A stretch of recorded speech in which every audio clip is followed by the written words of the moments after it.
Right ఇక Vijayawada Hyderabad హైవేపై Nandigama Y junction వద్ద వాహనాల రద్దీతో ట్రాఫిక్ జామ్ అయింది. అందుకు సంబంధించిన బ్రేకింగ్ న్యూస్ చూస్తున్నాం. పండగకి ఏపీకి వెళ్లిన వారంతా హైదరాబాద్ కు తిరుగు ప్రయాణమవుతున్నారు. ఈ సమయంలో కొత్తగా నిర్మించి సర్వీస్ రోడ్లపై స్పీడ్ బ్రేకర్లు ఏర్పాటు చేశారు పోలీసులు. ఇక దీంతో వాహనాలు ముందుకు నెమ్మదిగా కదులుతున్నాయి.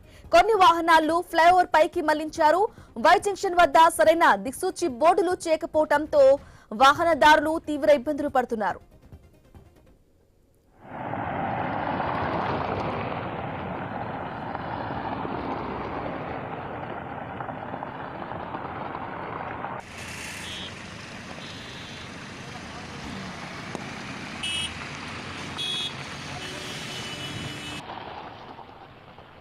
విజయవాడ హైదరాబాద్ హైవేపై నందిగామ వై జంక్షన్ వద్ద వాహనాల రద్దీతో ట్రాఫిక్ జామ్ అయింది.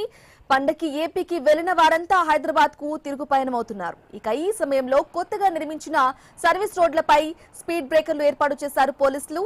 దీంతో వాహనాలు ముందుకు నెమ్మదిగా కదులుతున్నాయి. కొన్ని వాహనాలను ఫ్లైఓవర్ పైకి మళ్లించారు. ఇక వై జంక్షన్ వద్ద సరైన దిక్సూచి బోర్డులు ఏర్పాటు చేయకపోవడంతో వాహనదారులు తీవ్ర ఇబ్బంది పడుతున్నారు.